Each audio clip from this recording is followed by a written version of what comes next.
A-10s are genuinely threatening in dogfights. This is a real picture of an A-10 with an F-16 and an F-22 kill marking. Despite being built to hit ground targets, the A-10 is very capable of dealing with a not-so-friendly jet. It has 4 main cards it can play: a tight turning radius, more flares than European football fans, heat-seeking AIM-9Ms, and big gun.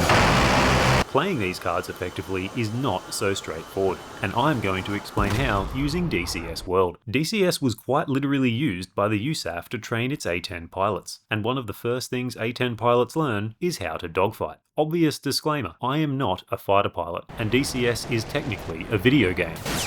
This video contains no classified information. Sorry. If you want that, join the military or the War Thunder forums. The A-10's objective is simple: use the gun. My AIM-9 mics are good, but they lack the turning ability of an AIM-9X or R-73. First, I need to go over 4 things that are essential for you to understand. Don't worry, they're not that scary. Oh, what was I worried about? Oh God! Energy. The faster an aircraft is going, the more energy it has. The higher an aircraft is, the more potential energy it has, as it can just point its nose down to get faster. Not enough or too much energy means bad turning performance. I am under the water, please help me. This is a 2-circle fight, 2 jets chasing each other's tails, each jet managing airspeed or energy carefully and staying at the ideal sustained turn speed to get behind the other player. Ideal turn speeds are obtainable from diagrams like these. Check it out. 1-circle fight, the exact opposite of a 2-circle fight. It's aircraft going nose to nose. For example, here we are chasing each other's tails in a 2-circle. Then with this turn reversal, I have made the fight 1-circle. Last but not least, separation. This is the distance between the 2 aircraft. Here there's a small amount of separation, and here there's more separation. I'm showing footage of many different aircraft, but the main jet I'm going up against is the Su-27 flanker, and it was built to dogfight.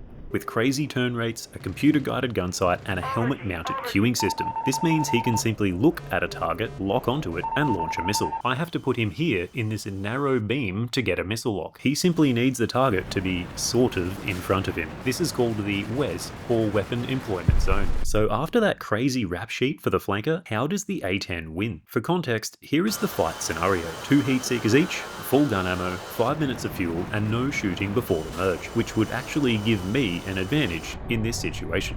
What?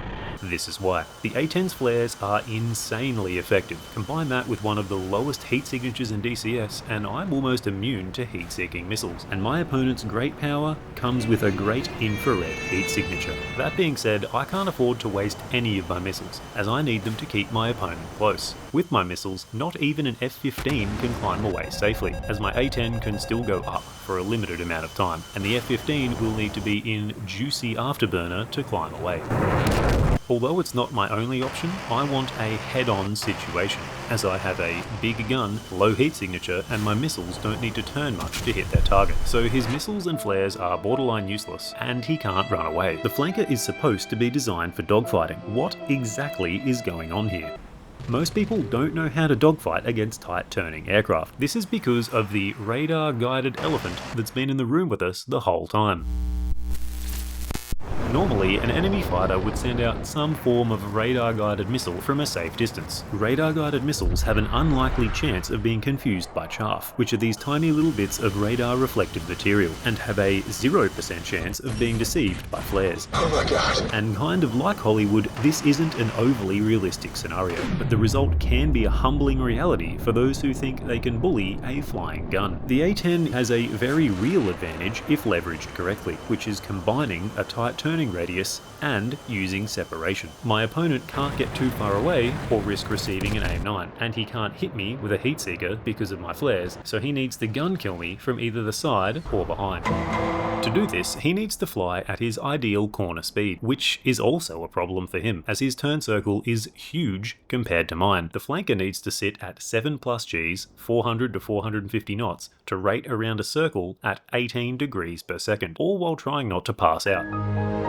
I can only rate at 15 degrees a second, but I can do it at just 200 knots at only 3 Gs, meaning I need less room to maneuver and can reverse into a one circle if we are far enough apart. At that point, the flanker has to take me on in an unfavourable head-on or counter my reversal with a reversal of his own. My other reversal opportunity is here, when we have a low separation and our engines are roughly facing each other. And every time he reverses into a two-circle fight, I can reverse again, which would create even more separation for my AIM-9s. However, dogfights are never as simple as one or two circles. You can be in a flat scissor, rolling scissor, and a million things in between. With the exception of that first turn, I want to avoid two-circle fights, or anything that involves too much climbing, as my A-10 is very underpowered. To make the F-15 have a similar power to weight ratio, it would need to carry a Chinook, a Huey, and an A-10 on its back. Reload 54 and I spent hours fighting his flanker against my A-10. Our first few fights went mostly my way, but Reload is no slouch and I knew he'd figure out something eventually. Reload merges and gets to his ideal corner speed quickly. I'm a bit fast, which isn't really a bad thing as I have loads of separation available. I could reverse here and make it a head-on, but instead I used the tight turn radius of the A-10 to get him in the Wes. I annoyingly waste this missile and pull for a gun kill, but as you can tell, Reload has spiraled upwards, meaning that if I miss this shot, I will be very slow, which is exactly what happens.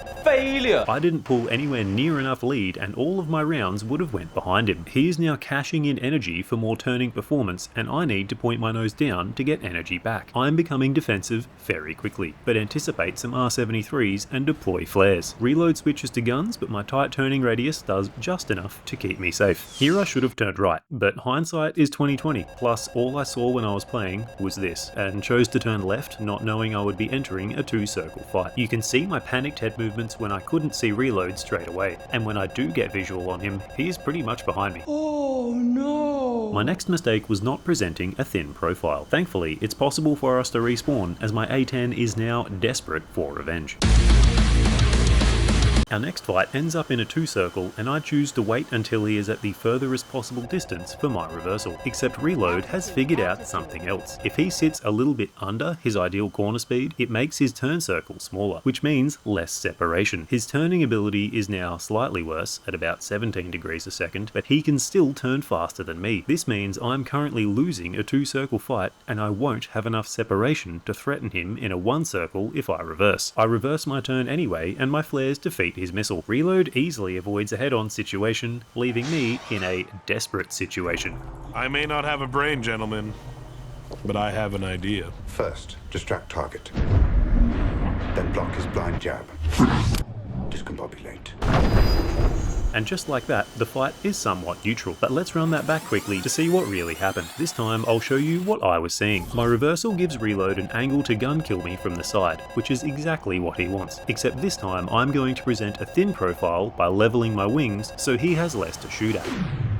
As soon as he misses, I reverse again and he flies by at a much higher speed than me, but not fast enough to win a two-circle fight, so he has to enter a slow rolling scissor with my tight turning A-10. I am very slow and have just enough energy to climb over his nose here before I basically start falling out of the sky. Reload avoids my nose and sets up a great opportunity using differential thrust. You might know it as this. Splitting the throttles!